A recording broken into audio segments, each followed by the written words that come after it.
Yes, everybody, welcome back to Irish Hotspur on the Big Up Network. We're going to be breaking down what went wrong against Crystal Palace, and pretty much everything went wrong. We're going to be taking a look at some of these player ratings that SofaScore have given up here. Pretty sure we're going to be disagreeing with a fair amount of them here by the looks of things. Some pretty generous player ratings, if you don't mind me asking. And then also some average player positions. We'll take a look as well at some of the screenshots of the game. And if we still have time left over, maybe bring out the tactics board and maybe ask a few questions here and there regarding, what went wrong and just how Spurs were completely overwhelmed by that Crystal Palace press. I think that's kind of one of the main facets to take away from this game is that Crystal Palace really took the game to us. They've really tried to press us high up the pitch, and we really struggled with that. And actually, when I was trying to take some screenshots from the highlights of the game, it was really hard, actually. There weren't really that many interesting things to take away from it. When it Mm. comes to Spurs attacks, there weren't really that many good ones until kind of the second half there. And then also when it came to Crystal Palace, it didn't really do the best of job, I would say, the highlight packages of really picking up a lot of the just sort of frustrating moments that Spurs had building out from the back, playing into trouble, getting themselves under pressure. And so it was kind of hard to find the best sort of moments to highlight that. So do bear with me during this one. I don't have as much evidence of maybe the Crystal Palace overwhelming pressure as I would like, because when I tried to take more screenshots just from the regular game, it kind of blacks me out and it doesn't let me Mm. sort of do it from that angle. So I'm only allowed to screenshot what I can. So I only have as much evidence available to me as we have, but we'll do our best to try to illustrate what we felt like went wrong, what we felt like, Crystal Palace were doing so well to cause us problems. But Dave, another Tottenham hangover, and in this sense, a true Tottenham hangover. It was a Spurs loss. Yeah, it really is a hangover. And to be honest with you, Jack, I think every Spurs fan is going to feel it until that Man City game kicks off, to be brutally honest with you. I don't think any Spurs fans over. It was piss poor on the day. Look, I don't blame you if you couldn't get much sort of images and stuff like that for today, because at the end of the day, I don't think there is much you can really go through. We all know what the problem was. When you've got your two fullbacks who usually play as wingers pinned back and you can't Yeah. string two passes together, what are you supposed to do at the end of it? It was just that woeful. And to be honest, I'm not sure how many people want to relive it or re-see it either, to be brutally Yeah. honest with you, Jack. No, and so in that kind of sense, then we are going to try to do our Sorry best to to. sound bleak, but No, I think you're completely right, Dave. And I was just going to add as well, just to keep this efficient, because we do have a members preview that we have to get to afterwards, and then hopefully a panel show as well later on in the day. We are going to try to be as efficient as possible. So I think we might just keep it to just Dave and I for the show today. Everybody, we do apologize. Normally, we do like to have you guys in here with us to chat, to sort of it's an absolute connect turmoil.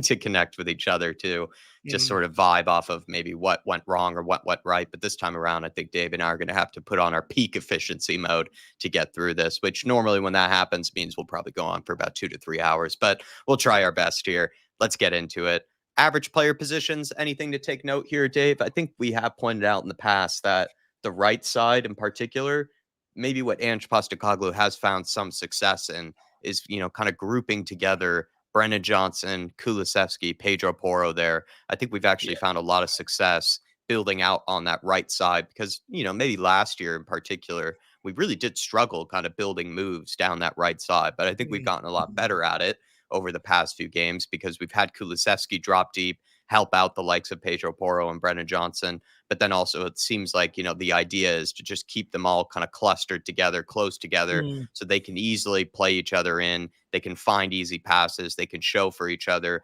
It's not like maybe over on that left hand side, who maybe someone like Mikey Moore, Sonny, they're a bit more responsible for holding possession, keeping on to the ball. Whereas Mm. over on the right side, you can see that these guys are kind of there to make quick combinations and to see if they can get down the flank quite easily. But anything maybe to take note from just sort of Yeah. the average player positions, it's around what we usually expect. Yeah, it's sort of what I usually expect. Although looking at, I would like to see Dominic Slank is a lot higher. He's more or less Yeah. playing in the midfield there. It's his average position, and we wonder why he's not getting the goals to match his performances at times. Yeah, it's just a reflection of him probably dropping deep, trying to get the ball off of the center midfielders as well as the center And backs, but he's not getting into the box enough. no, and look on that one, you can't blame him. What it's look his average position.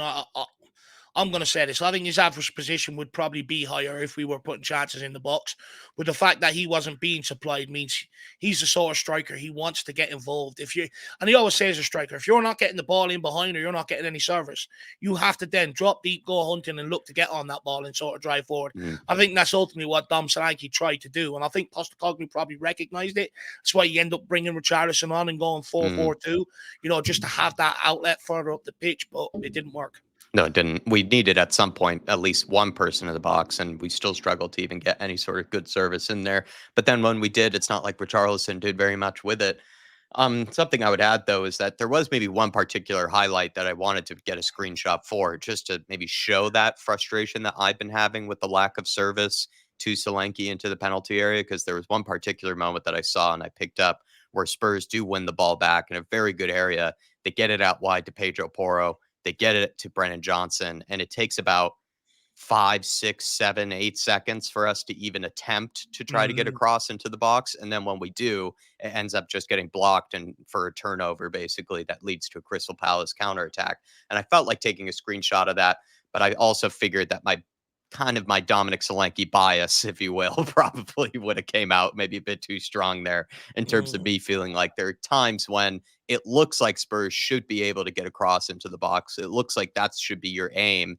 And yet we seem too complacent to do it, too relaxed, maybe just not that urgent enough. And there were maybe one or two opportunities where I felt like Spurs could have tried to get more service into Solanke. And that's been the case in other games as well, where I feel like we just take too much of our time out on the wings to try to get across in. But yeah, I also felt like I'm very biased towards Dominic Solanke, so I didn't want to completely corrupt, my analysis going into this. But yeah, Dave, I'd agree with you. I'd agree with you on that service into the penalty area. Berbatov's halftime smoke. Good to see you. Romero way too high at 7.5. I think we'll be getting into those player ratings just now. Shawnee Maddox, good to see you with us today. Thanks for lurking around. Thanks for being with us, my friend. Really appreciate you guys. And anybody else that is watching along, feel free to make yourselves known in the chat. We'd be happy to say hello and happy to talk about anything that you felt like you noticed in this game. But Dave, let's get into the player ratings. Guglielmo Vicario, I'd go lower than a 7, much, much lower. I felt like he was really poor distribution-wise in this game. Is that 7.7? 7.7. That's what you see there, sir. I'd go as wrong low game. as I'd give him a 5.5, maybe something around that. I didn't think he was that great on the day.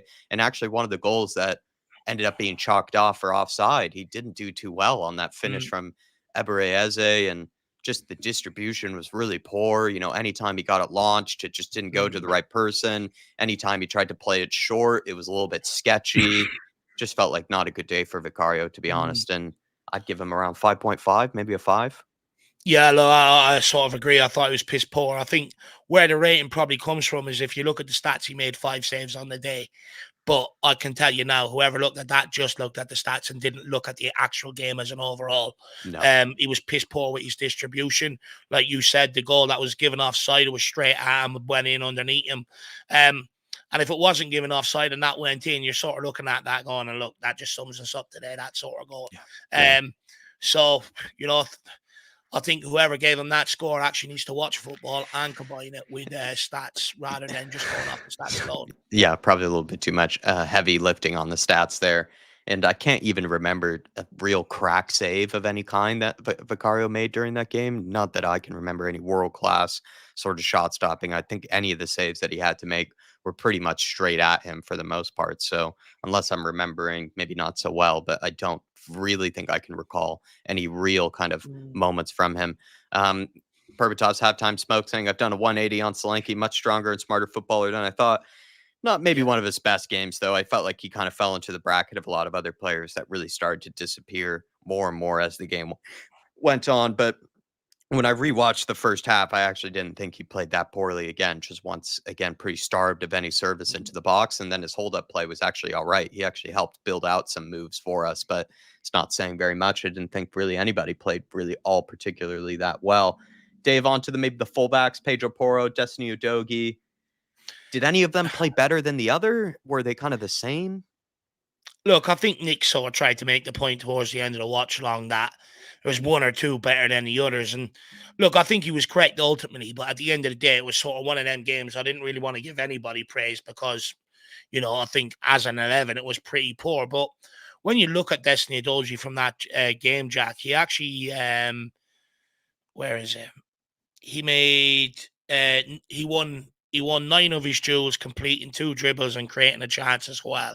So you'd think out of the 2 fullbacks, he did have the much better performance. I thought Pedro Porro was very poor, actually, especially in possession as well. So I think the rating for Destiny Doji, probably fair. Pedro Porro, I think, is being a bit generous. I'd lower that again, to be brutally honest with you. But that's the distinguishment I have. I don't think Pedro Porro did too well on the goal that we ended up conceding. I felt like he could have tracked Eze a bit better, and then also could have tried to make some sort of attempt Him at at the blowing. back post is been a problem for a long time, though. Balls coming in from the left and him at the back Yeah. post. And so I just maybe I could what I'm trying to do is maybe I could give a slight nudge to Destiny Udogie over Pedro Porro Mm, in this game for that reason. I didn't think Pedro Porro had too much influence in the attack in this game. I can't remember too many dangerous crosses he was able to put in. Can't really remember any too many real tidy moments building out from the back that I can recall. Destiny Udogie, I couldn't really say the same, but I don't remember too many poor defensive moments from Destiny Udogie in this game. And I think Ebereeze caused us more problems than I think what was his mm, face? Can't even remember him. That's maybe the sign that probably the other player didn't have that much impact on the day. I think it was Ismail Assar out over on that right side. I can't really yeah, say that he had as much influence on the game as no. someone like Ebereeze did. So I'm going to give the slight nudge to Udogie. I might for Udogie go for a 6 with Pedro Porro. I might go for again something around a 5.5 around that sort of angle there. Christian Romero, Mickey Van de Ven, Dave. I think Mickey Van de Ven I would not give Romero a high rating whatsoever, but I actually felt like Mickey Van de Ven had a worse game He than was Romero. atrocious. He was really poor in possession, I thought, in this game. The He amount of gave time it he let away the balls more bounce, often than Jack. other players. Yeah, in possession, but how many times did they pump long? Some of the balls come long on top of him, and he's letting it bounce. Well, I'm sorry, but when you've got someone like Mateta around you, he's just waiting for you to let that ball bounce, so he can bully you off that ball and hold it up and get Palace, going forward.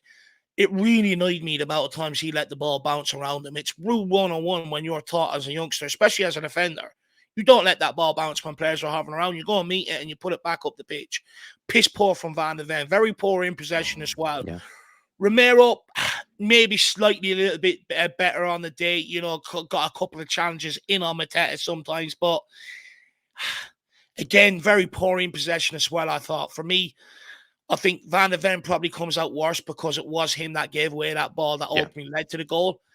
But I do think Romero, again, if he wants to be this leader, all he has to do is scream between him and Pedro Porro, because Yeah. I'm a firm believer that the two of them were both going for it, looked up at each other, goes, oh, they're not pulling out, and both of them end up sort of leaving it, and that's what actually allowed Yeah. Eze to get the flick from Ateta's goal. Whereas I think if Romero, you're the centre back always trumps fullback. You got to go and deal with it, and he didn't. Yeah. So I No, think they're both as bad as each other, to be honest. completely agree. Good to see you, Arjun. Thanks for joining us, friend. Big up, Arju. Um, I would completely agree with you on that. I think Romero really did not do well in that goal that we conceded. I felt like he could have made a clearance there. It looked like he and Pedro Porro got in each other's way, but as the leader, as the captain of the team, Romero has to make it clear, who's responsible and who's able to clear it and just get it out of there. And none of them did do it. And then also, I felt like, this is another one of those games when we were asking for leadership. We were asking for people to, be that guy that can hold everyone Mm, else accountable, not just himself. And you're not really getting that all the time from Romero. It feels like, there are games when he does look really switched on. He does look really focused. But in this one, mm, it's not like he was really bringing other people onto his level and really trying to hone together a team like mentality. Just didn't mm, feel like he showed those leadership skills either. So it just wasn't really, I think, a performance that's really worth giving that much distinction to Romero mm. for. But I think Mickey Van de Ven was the worst of the two, Yeah. just in possession for me. I just thought he had a really, really poor day, to be honest. Mm, Even when I was looking back at some of the highlights, a lot of the turnovers did come from Mickey Van de Ven, trying to build yeah. out from the back and just playing really bad passes. So I'm going to give Mickey Van de Ven like a 5. And then I would Yeah. go for Romero like a 5.5 or a 6 or something around Yeah. that end. I'm not too sure if I really care if it's No. between a 5.5 and a 6. Let me know, everybody, your thoughts on Romero, Mickey Van de Ven. Do get your player ratings, please, into the chat. We'd be very appreciative. And also, if you guys want to ask us any questions at any stage, you're also welcome to do that as well. Into the Mm. midfield, maybe go to Basuma first and then on to Madison and Kulusevski. Basuma, I didn't Wind think me he up. played well at all. Again, like I'd go 5.5, maybe around a 5. I thought in possession he was really poor in that first half and then didn't really deserve to stay on, as long as he did, until Bentancur came into the game. But yeah, Dave, for me, Basuma just I can't really say what he did well in this game. Uh, Look, for me, I think Basuma completely wound me up, to be quite honest with you, Jack. Defensively, he's in that CDM role. What was he there all game? I don't remember him being in that position, mopping up anything, getting in any challenges, protecting the two centre backs. He was non-existent in that role. He just completely vacated it. He may as well went on vacation. In possession, I thought piss poor, gave away the ball a few times. But you know what really wound me up? We're 1-0 down, 15 minutes to go. We're having a tough afternoon. And rather than move that ball quickly and do something that you haven't been doing all game to try and get us going forward and try and bombard Palace, this guy's dawdling on the midfield, in possession, soaking 2, 3 players into him and bringing them in to the point where he gives them the ball away and they come back at us. Absolute brain dead. No football intelligence whatsoever. No realization of time either.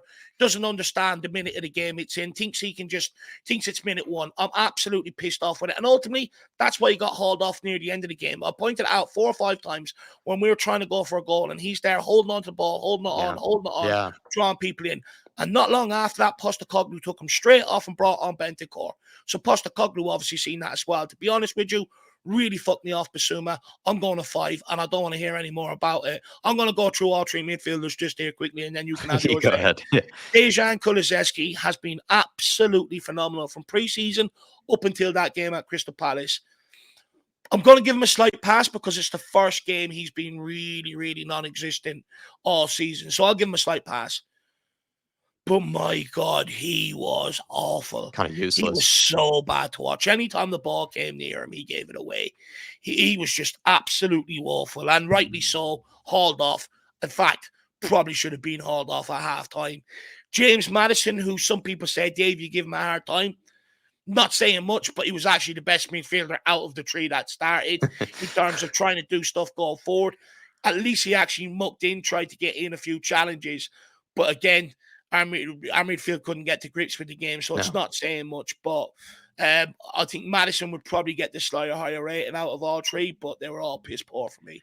Completely agree with you on Basuma. I just felt like there were so many moments when he needed to move the ball so much quicker and also needed to at least have an idea what he wanted to do with it before he had his first touch. There were Yeah. so many times when he took a first touch, sort of looked up in kind of a daze, and what was in front of him. And since Crystal Palace were pressing us very intensely, you cannot do that every single time that you receive possession where you're looking to make a decision after you've already had your first touch. There's so many opportunities where I noticed where he could have, if he had a scan, if he had a look behind him, he could have a picture of what he would be able to play, who would likely be open for him when he gets that ball received. And there's so many times where he just looked like he had tunnel vision or just didn't have any idea what he wanted to do with it. And that's just also something you can't be doing too often, I think, as a number 6. As a number 6, you have to be efficient, you have to be smooth on the ball, and you have to be able to move it so much quicker. And Basuma tends to have this, or has this tendency where he will take extra touches, and then make his mind up, and that also slowed things down for us where he would receive the ball, take 2, 3 touches, and then he would end up passing it 5, 6 yards when he could have just passed it originally, after having that first touch there. It was just that frustrating. Another thing, he has to run the ball right to the player to give it to him as well. I mean, I'm not being funny, but the last player I seen do that, Jack, was Harry Winks. And it took the fan base 5 years to cop onto that. It's like when you're giving the ball to a player, when he's in space, the last thing he wants you to do is give him the ball and bring 2 players with you towards him. It's absolute bloody brain dead. Move that ball to him, 1 touch, give it to him, he's in space, let him work. But no, Basuma wants to bring the whole 11 across to him. There's the ball, try and beat all 11 players around you. Brain dead. Winds me No. up.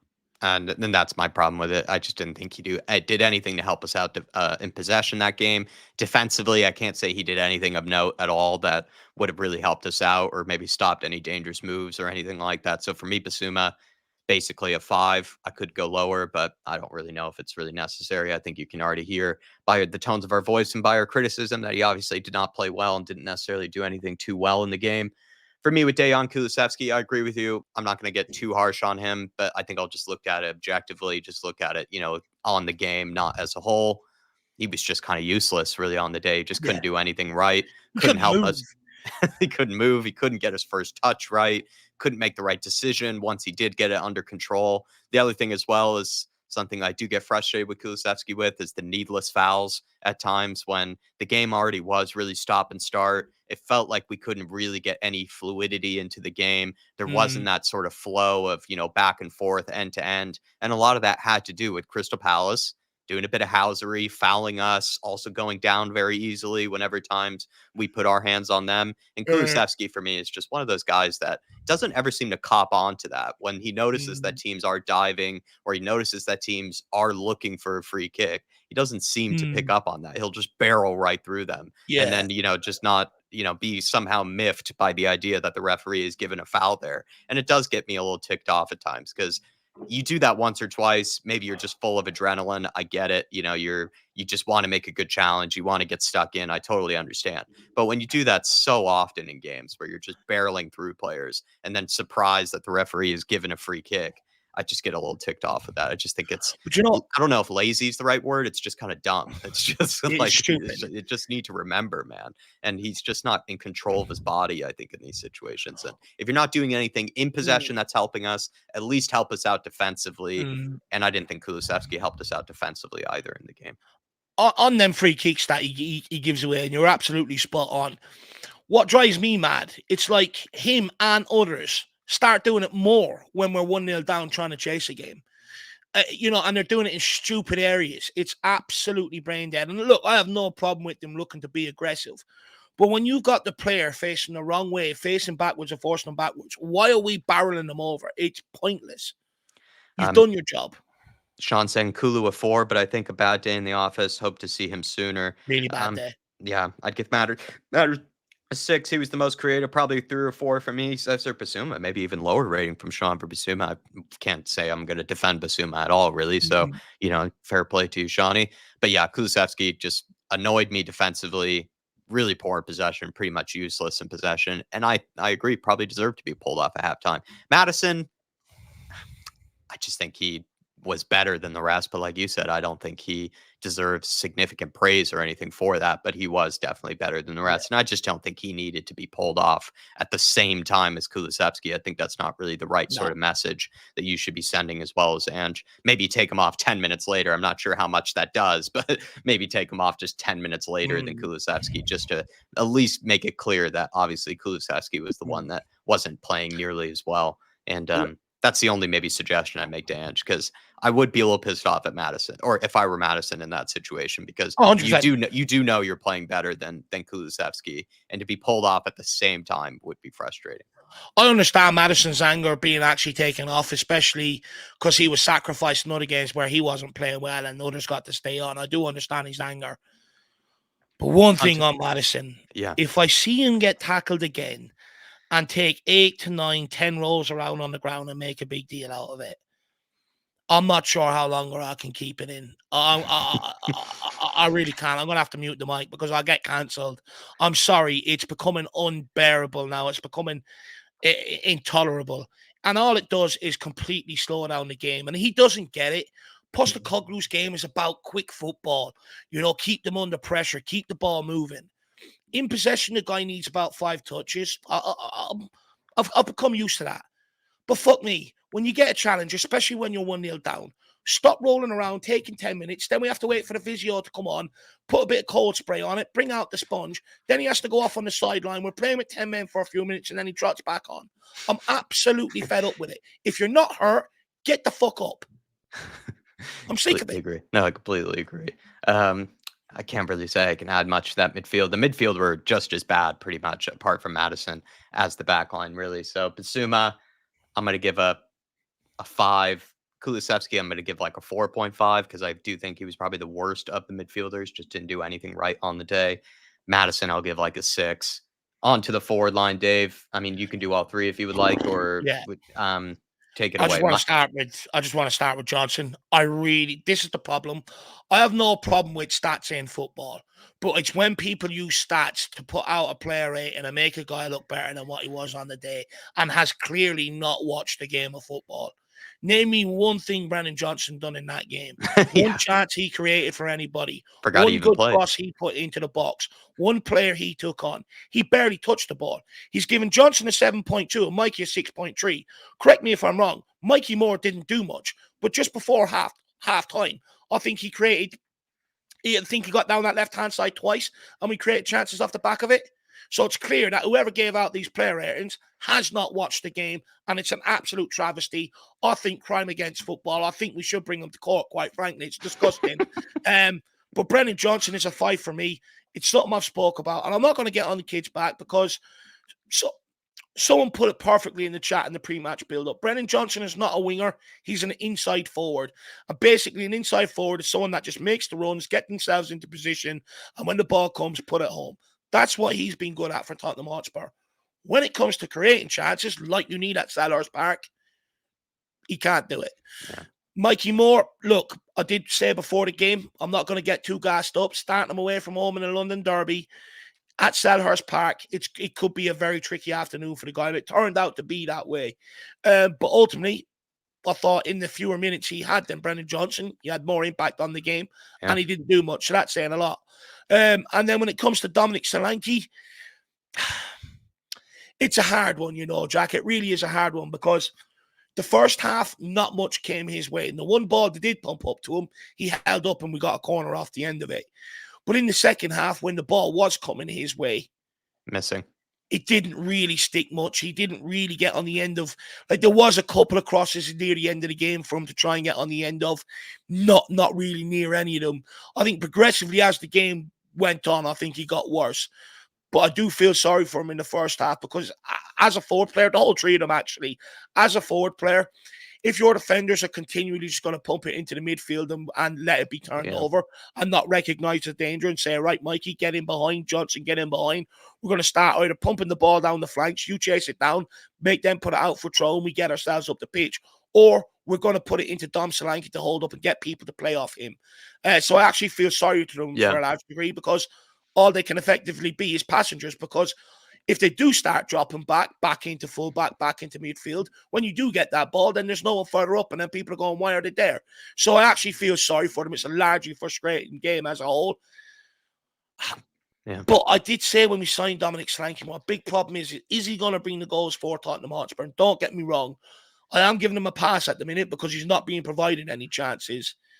But Palace was probably his worst game in the Tottenham jersey. I'd say Leicester was actually a worse performance, but I agree with you. It's I don't definitely know. not Leicester, something. he got in there. He had the chances. I think Leicester comes down to sharpness for me. It was his first game. He didn't have much of a preseason at Bournemouth either before he joined Tottenham. It's just But frustrating. yesterday, like Sunday, when we did get the ball up front, he wasn't there. And neither was Richarlison, by the way. He was even worse when he came on. I just think with Solanke, the most frustrating thing for me is Leicester City might have been the game where he actually had the most service, of any of the games that he's played in, and then he wasted all those chances in the Leicester City game, and then the rest of the games that he's played, I would say he's not nearly had as much service as he did in the Leicester game. So it's just been a bit kind of frustrating and confusing. I'd agree with you though that. Can you really get that mad at the forward line in that first half? I mean, they tried their best to show for the ball and to be options, for the midfielders and for the center backs, but we just couldn't even complete a pass inside that first half. It felt like we just were struggling to put together 2 to 3 passes. So what really can the forward line do in that situation? And it's not like we were trying anything different, like you were saying either. It's not like maybe 20 minutes in, 30 minutes in, we start thinking about, all right, let's just get it up the pitch, start sending it long up to the striker, or try to send it in behind, the fullbacks down the flanks, see if Mikey Moore can get onto it, see if Brennan Johnson can get onto it, see if we can work our way up the pitch that way. We just didn't try anything different in that first half. We just kept giving it away, kept trying to play intricate little passes through a very difficult Crystal Palace press, and it pretty much just left our forwards just sort of standing there and shrugging their shoulders pretty much every single time. So I can't really get that mad at them in the first half. And I'd argue that probably Mikey Moore might have been the most influential of any of the forwards in that first half. He actually did try to create things in that first half for us. It's not like he had too many opportunities to do it, but he did at least try. And Johnson, I can't really say that he did much of anything in that first half. But like I said, giving him an excuse for the Even the most second part. half. But in the second half, that's what I was going to get onto. Both him and Solanke, I feel like, just went missing in that second half. I can't really say anything of note that Solanke did in the second half. I can't really say anything of note that Brendan Johnson actually did in the second half. I think they went missing. And then, like you say, you might give them a slight pass in the first half just for a lack of service really to them. But when they did have maybe more opportunities to be sharp, to try to make a chance and create a good opportunity, they didn't do that. They didn't at all. They just were pretty dead in possession, looked pretty just unimaginative as well, especially Brennan Johnson. I felt like, there were times when he had it out on that right side and just always looked to give it back to Pedro Porro or looked to give it back to the midfielder that he received it from. Didn't try to take on his man, create a shot for himself, or create something for Solanke. And then similar with Solanke, I just felt like he wasn't getting onto the ball. He should have tried to look to really get his foot onto the ball, try to get into the game somehow. And it didn't feel like he really did that. Just wasn't making the right moves, wasn't making the right movements for players. But I think those are play ratings. I give Johnson like a 5.5. That's kind of been the theme for me in this game. I'd give Solanke about a 5.5. And then I'd give Mikey Moore actually just a slight nudge above. I'd give him a 6, to be honest. I didn't think he really did too much wrong and then was taken off pretty early. But yeah, those are our play ratings. Dave, anything you would like to add before screenshots time? No. To be honest, I just want to get this game out of my head, Jack. I look forward to the Man City game, to be brutally honest with you. Yeah, piss poor all around. And look, I don't want to hear anybody watching back this stream going, "Oh, Dave, you're on at Johnson again, or you're on at Madison." I've been on it the whole team today, so listen to the whole lot. Berbatov's halftime smoke saying he started dropping deep and turned over a few decent buildups. Let us know who you're talking about. You're talking about Solanke, Johnson, Mikey Moore. We might have missed that from earlier, Berbatov, so let us know, please. Shawnee Maddox saying Moore created 2 chances, probably the highest deserved rating in the team. I think he was talking about Madison on the first one. Maybe talking about Madison, maybe. Appreciate you then, Berbatov. I think Madison, like I said, was not saying much, but probably was one of the better players in the team in general. But let's keep it moving into the screenshots time. This is the one of just a moment, I thought, from a set piece that actually we were pretty sloppy. I know we've been a lot better at defending set pieces, but I think Maxence Lacroix actually should have finished this, to be fair, because this ended up being one of those short taken set pieces, a very similar sort of routine that we do, actually, where they hit it short to someone, then hit it back to the corner kick taker, who then whips it in from here. And I actually think Johnson, as well as kind of maybe Romero, Mickey Van de Ven. 3 of them there marking no one. Yeah, and all 3 of them there marking no one. Exactly right, Dave. And then Lacroix, I think he ends up being just sort of dismissed by Romero. Romero's right next to him there. But then Romero decides to, I think, probably rightfully so, then move on to Mateta, who's just standing wide open in the penalty area. So he had a tough decision there. But just the fact that no one is there to mark Lacroix, not one person is taking responsibility, not one person is pointing or noticing him. Brendan Johnson is ball watching here, has no idea what's behind him. I just thought this was really poor from Spurs, to be honest. And they actually should have scored this, in my opinion, Lacroix. Look, that I couldn't believe he missed that. I think when he actually ended up getting there, I think it was like 4 yards out. It was shocking. Yeah, that's where it was. But again, simple comes down to communication. You go to the first image. You've got 3 players there bunched together just outside the 6-yard box. Right there, whoever them 3 are. Forget about Kulu. Forget about the 2 people pressing the ball. The 3 there. Not one of them marking anybody. In fact, 2 of them are marking each other, trying to jostle each other. It's absolutely pathetic and embarrassing. And then when you go on and you just see Romero, okay, yeah, Romero realizes the Mateta danger and goes, I better get there. He is their danger man. But then open your mouth and communicate and tell Johnson to go and pick up Lacroix or whatever you want to call him. This is, Jack, we've pointed this out against Brighton. We've pointed it out after the last one we done against West Ham, the goal we conceded. A lot of our errors are just coming down to simple communication.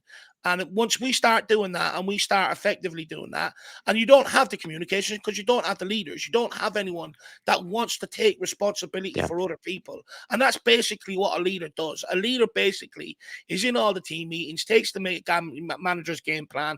He sort of realizes what everyone's being asked to do. And if they're not doing it, he gets onto them. That's him taking responsibility for them. We don't have anyone that wants to do it, and that's why Romero goes with one and the other guy goes three and nearly makes it 2-0. And look, Romero, he's at that age now where he has to open his trap. Even if he wants to stay and go with LaCroix, tell someone to pick up Mateta, scream at somebody. Yeah. It's not good enough. No, completely agree. And just thought, yeah, it's just a situation there where I thought maybe we did actually quite poor and probably went unnoticed because it just missed the chance. But a set piece that we actually probably should have conceded from, at least in my opinion there. But on to now a chance, the Palace goal in particular.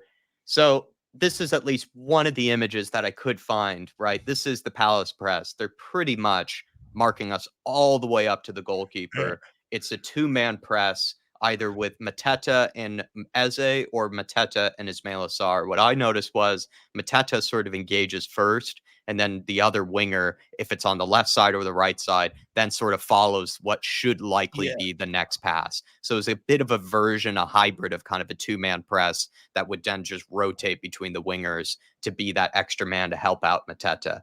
You can see here as well that Wharton, he's guarding Madison. You have Kulusevski, he's being marked by Will Hughes. You see Tyreek Mitchell, if you squint, you can see him on the edge of the screen there as well, making it difficult for us to play out. Basuma, I think personally, when I watch back this movement, of course, you're not seeing this in full motion, but Basuma here really needs to be busting his tail. He needs to be busting his tail a bit more to really show for the right pass for Romero, because this is a difficult pass for Romero to complete because Mateta is really blocking off the angle. And even if Romero tried to slide it around Mateta, Will Hughes, Tyreek Mitchell, they are ready to pounce on that and ready to pounce on Basuma if that were the case. So Romero, I actually think, considering the options, he should have just sent it long. He should have just got it out of there.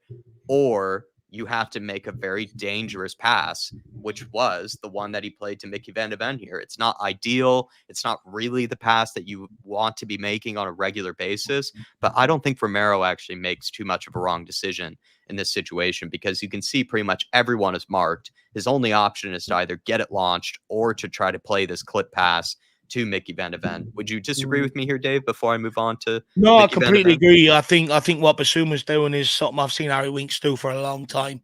Hide in behind the player. I remember pointing it out to him, watch Longs Jack. I was like, watch him. He will hide, he will go in behind the player to an angle where he knows our player can't make that pass. He is hiding. He doesn't want that ball picked up there because he doesn't want the pressure and he doesn't want the one to get the ball turned over and be the one to concede the goal. That's what Basuma's doing. All Basuma simply has to do is just point to Romero, just tap it out to the right-hand side there. I'm coming across. I'll take responsibility of it. Yeah. And he doesn't want to do it. He's standing there, absolutely lazy. So you're right. The only other two options he has is pump it long, which he's not going to do because of the way we're told to play, or play it out to Mickey Van de Ven. But what I will say is, as soon as that ball gets out to Mickey Van de Ven, he's got that much space. One good touch, that press is done, and then you're out. So and also, I'd say Mickey Van de Ven and Basuma for me, two of the only options that really Romero has. A bit of kind of a standing type posture by both of them, like Basuma, right? Not really moving that hard to show for it. Like you say, a bit of a hiding, behind the that's what he's pressing. doing. And then Mickey Van de Ven, like if you were really switched on, if you were totally kind of hyper aware, you would realize, okay, Romero doesn't have many options here. I need to be ready for this pass. Mickey Van de Ven doesn't look that ready actually for the pass by the looks of things. He is kind of just watching it and kind of, I guess, admiring, Romero here. So Romero does play the clip pass. You can see kind of the angle of it in the air. The body, I don't think he needs to even let it bounce. I don't think he needs to let it bounce because we know he lets this one bounce, Dave, right? Look at the angle of the pass here. I don't think he needed to let it bounce. No. Well, the way he's positioned there, right? He is perfect. When that ball comes his way, you turn with it, you open your body up, you take a nice touch with this inside of your foot, and you bring it down, and out you go. It's that simple. You are told, do not let that ball bounce as a defender, but we keep doing it. Yeah, and especially Mickey, he loves to let it bounce, and he ends up doing that. You can see from here, Munoz gets an extra second, right, by him letting it bounce. Munoz, who was very keen and also does well, actually, to notice that Romero is going to play this pass. He's right on Mickey Van de Ven, lets it bounce, gets really close to Mickey. You could still say, despite letting it bounce, he should have been able to get this around But see, if he Munoz, would have and he just took that touch in mix the kicks first it, he place, mishits it. If we would have took that touch the way I was talking about, Jack, he sees that press, he just pops it over him, it's into a dozy, we're out. Yeah, completely agree. Because he lets it bounce, that's where the press becomes effective. It's what they're Yeah. waiting for. So you can see that this, again, the initial image is Crystal Palace, very good press, making it life difficult on us. Madison marked, Basuma, like we say, maybe he could have done it a little bit better here. But you also see that Pedro Porro is likely marked by Tyreek Mitchell. Destiny Udogie is being marked by Munoz here in this situation. It's not easy for us to try to build out from here. And Romero has to make a difficult pass. Mickey Van de Ven doesn't do well with it. Then it ends up leading to a Crystal Palace situation here. What I will say is Mateta kind of left a bit ignored by Romero at the back post initially. But I will say Mickey Van de He has Ven, to come across. he has to You come see that across Palace because Mickey player Van in de Ven behind is Basuma. he's in no man's land, Mickey Van de Ven. So it's a difficult decision for Romero, isn't it? Well, see, the thing is, Van de Ven, he's got himself in trouble. So what he's doing, he's coming across to try and make up for that mistake, which means then Basuma then has to fill in there to block up anything coming in the near post, which means Romero has to go with that Palace player between him and Basuma, which actually means then Pedro Porro needs to come back across the inside.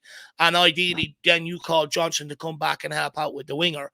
But because we've got caught and everyone was pushed up the pitch, that's what leaves us stretched. Yeah. And that's ultimately what leads to the goal. Yeah, it's hard to recover from a situation like this, Yeah. because of that. You can't just expect everybody to track back initially. But yes, Mickey Van de Ven in no man's land. Like you say there, Romero has to make a decision to come across to goals here to try to make the situation or the chance a little bit It's 2 harder on for 1 there. Palace. And Munoz does get it into the box. You see the likes of Mateta there at the back post. Ends up getting to Eze, and this is sort of that indecision, that indecisiveness we felt like maybe Pedro Porro and Romero both had, because the ball here, it looks like they could have probably gotten onto it. It did look like they could have. And Eze is able to take, of course, a gorgeous touch onto it. But you look at where Eze touches it and how close Romero and Porro are there. They're also both kind of shying away from the shot. They think that he's going to shoot it. And so they're both kind of going for a jumping type block. Just felt like maybe one of them could have probably tried to get a foot onto it, or maybe a diving header or something like that to really, get the clearance on. But do you think they could have cleared this one, Dave? That's, I guess, maybe the question I'm asking. Could they have gotten a clearance? No, 100%. The two of them, when the ball came in for me, the 2 players going for the one ball, and not one of them communicating, putting their name on it. So both of them sort of left it for each other. That's exactly what happened there. They both left it for each other. But look, I do put the responsibility on Romero because he's your centre back. He's the one that needs to be taking charge. Your full back, to a certain degree, he's always there on the cover, but your centre back has to be the one taking charge. And that just simply comes down to Romero screaming his name, which means Porro leaves it, or Porro screaming his name, which means Romero leaves it. I'm guessing if we went back and watched the game and got close up, not one of them probably opened their mouth, and that's what led to it. It sort of left it where both of them sort of ended up leaving it in the end. Yeah. I just thought that was, something worth breaking down of, maybe a few mistakes by Van de Ven, and then later on, by Romero as well as Pedro Porro. This was just really bad playing out from the back. I thought, again, just another try, because that's one of the themes who felt like we really struggled to deal with the press, but then we also really struggled at being able to actually play out when we had opportunities to do that. We can see that we're very congested in the scenario. Everyone's looking at the ball, not really maybe facing, in the right position to receive it on the half turn. Mickey Van de Ven, he gets himself under trouble. He takes a bad touch in this situation, puts himself under pressure, somehow gets it to Basuma, very luckily. But this is where, again, Basuma, I think, had such a poor game because he receives the ball in this situation here. And the pass he decides to make, also first time, he hits it first time. It's just such a poor pass. He has opportunity to probably, if he can, try to touch it around, maybe facing Vicario, facing Romero, facing Pedro Porro. I think he has a chance here to open up his body if he does get a first touch on. But instead, he goes for this sort of inside the foot first time pass that just goes basically sailing past Udogie here. And you can see Udogie, Dave, by his body language, doesn't expect this to be going towards him, or doesn't expect it to be intentionally played towards him, because Udogie just kind of looks at it, kind of watches it go past him, even though I think it was intended for Udogie. It's just not the right pass by Basuma. It's just not the right option. In this situation, you receive it from here.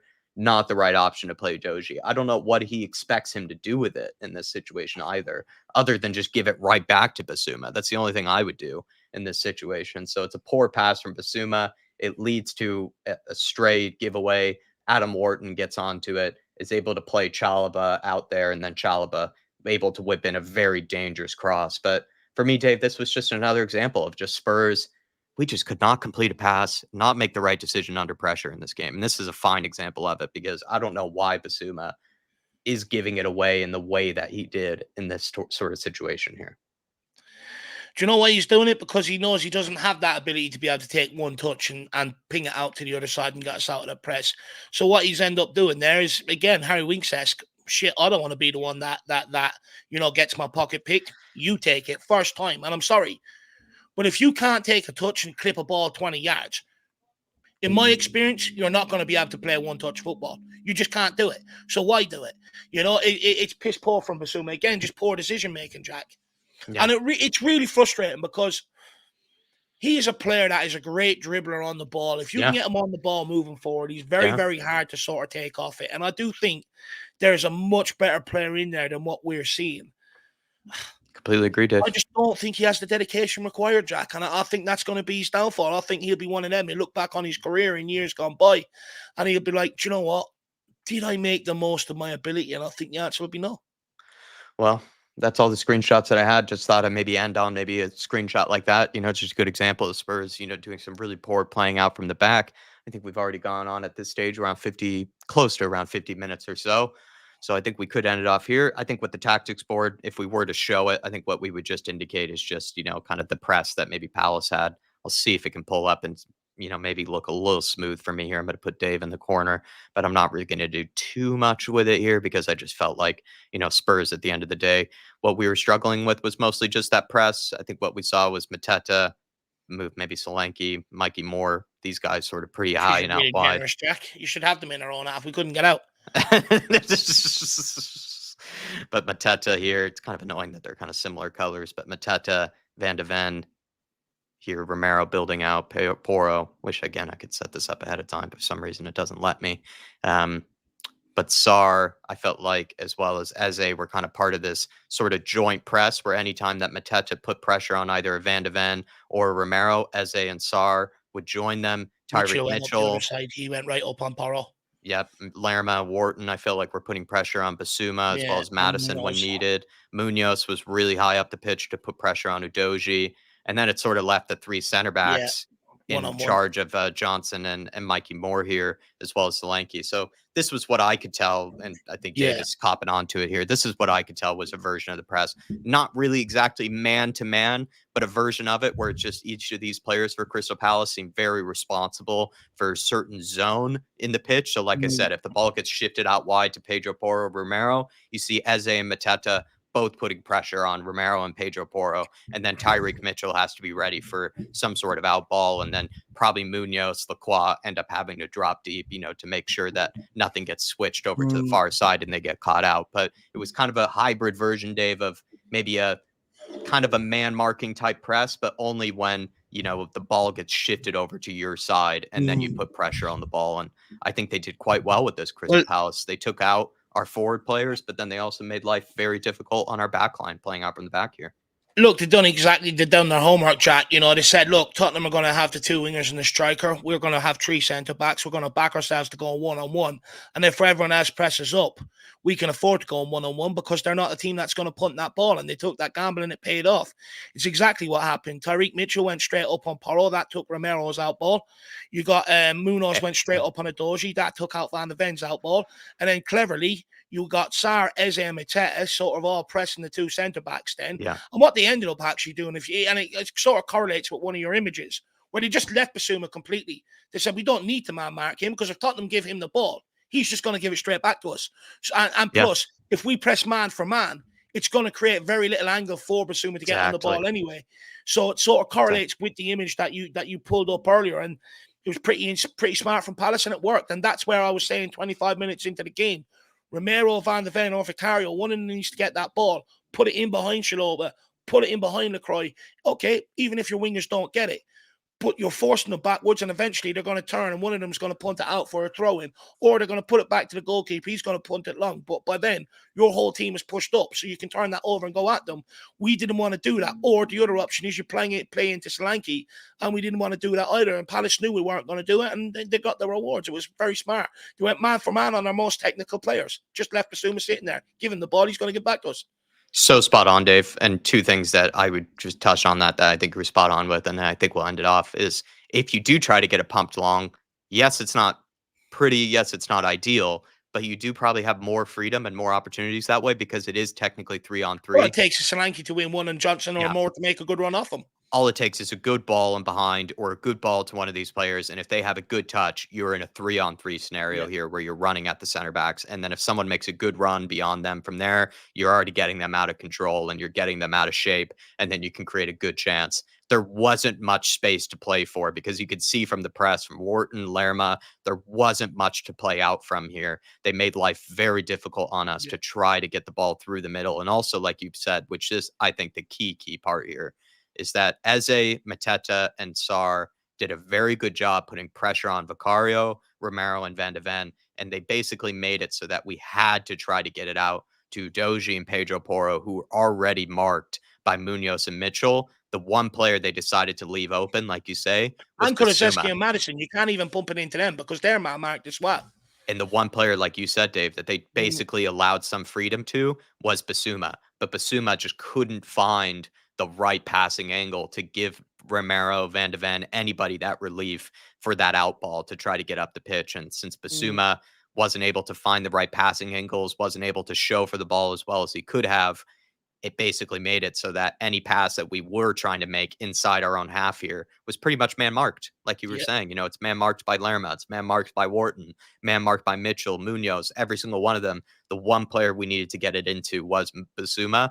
And it was really good pressing from Eze, Mateta, and Sarr. They made that pass very difficult onto Basuma. They were closing down the angles. And then, like we brought up earlier, Basuma could have done better trying to show for it, try to make that angle a bit harder for them to close down, maybe make a move, maybe to an area that they wouldn't expect you to, and show for the ball there. Just wasn't really good enough. Basuma trying to get his foot on the ball and help out the center backs. So that's part of the role as a number 6 is in these situations when your team is getting pressed, when you're finding it hard to build out from the back, you as that number 6 midfielder need to find space, need to give your team that extra second on the ball. And Basuma just wasn't doing that for us. And it helped Crystal Palace's press work to a T. 100%. And the last problem we had is, Jack, even if the Romero did find Kulusevski, usually when that happens, you've got Porro running off him free. You might have another Basuma coming up to him free. But as soon as you pump that into Kulusevski, because he's man-marked, anyone else that's running off him, they're also man-marked. So you can't even play, when you do get hold of it, you can't even play it off to someone. You know what I mean? So it's sort of, it just created a real headache for us. Well, everybody, that's our show here. We really appreciate you guys joining us for this one. As always, you know, I think we're going to try to do these Tottenham hangovers, whether it's win, lose, or whatever situation ends up happening. This time, sadly, was a loss. I think it was a pretty decent breakdown, though. Unfortunately, we didn't have as many screenshots to go through, but we were able to use the tactics board, I think, a bit more successfully this time. So hopefully you guys enjoyed it. Thank you so much to anybody that joined us for this one. We appreciate you guys, Berbatov, Shawnee Maddox, and anybody else in here that was watching along. We appreciate you guys. We will be doing the members preview just now after this one, so do join us for that. But Dave, any final words from yourself here? No, look, we're going to try and do better when we lose games to get out there and do content. Sometimes I'll hold my hands up and you guys know this. It hurts so bad I go hiding. But I'm going to try and be better and show my face after a loss. You know, so we will be looking forward to do more of these again. Huge credit goes to Jack as well for putting this together, guys. So make sure you thank him. I think we're going to keep putting them up on the YouTube to try and draw more and more people over and stuff like that. We'll see you on the members preview, and then hopefully we'll see you on the members preview. We take it from there. All right. See you next time, everybody. Appreciate you guys.